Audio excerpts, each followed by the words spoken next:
নমস্কার প্রিয় শ্রোতা বন্ধুরা, আমি কবি লোহারাম দে একটি স্বরচিত কবিতা পাঠ করছি। কবিতাটির নাম শিশিরের আলপনা। শিশিরের পদধ্বনি আধনিদ্রায় জেগে শুনি, বেঘরে কান পেতে শুনি নপুরের ধ্বনি।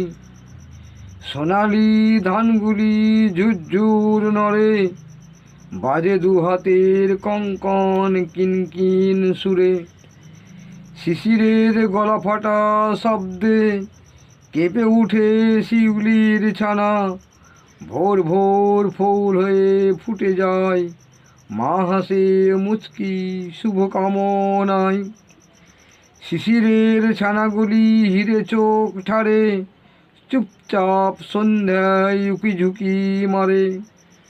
হেতা হোতা পদচিহ্ন এঁকে দে আলপনা, থরে কাপে দিঘি জল শুরু হয় জল্পনা। দানবের পদাঘাতে মরিবে আমার কমল কানন, যেন হন জাতি তারা করে অশ্বক্ষুরবান।